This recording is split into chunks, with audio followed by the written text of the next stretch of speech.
Question: what does Belarus and the United Kingdom have in common? The answer is the first past the post electoral system.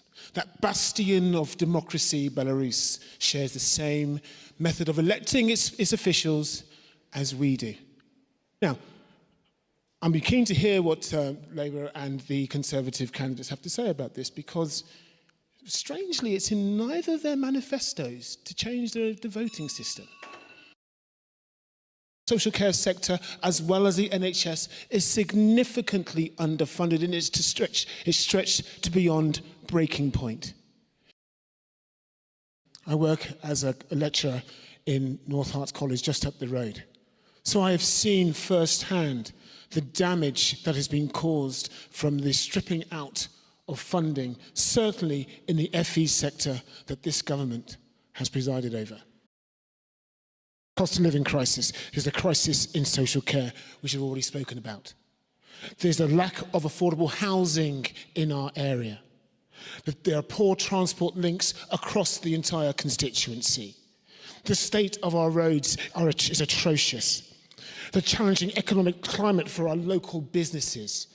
The length of NHS waiting lists, the state of mental health and resilience amongst our children, the state of our local environment, particularly with regards to our rivers, with raw sewage being pumped into them time after time after time, fly tipping. I could go on.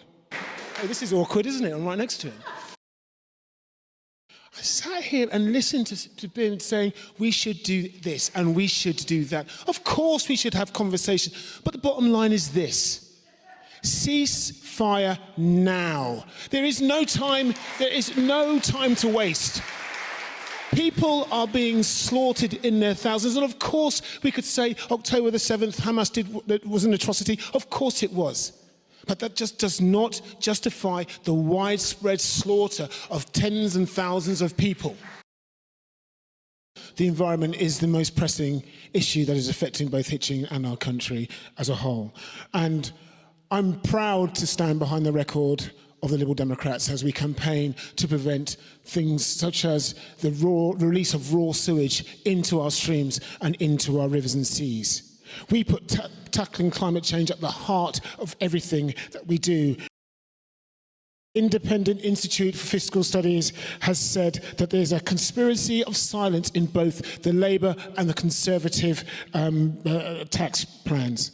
People speculate as to how we're going to grow, what cuts we're going to make, but let's face the elephant in the room, and that is Brexit.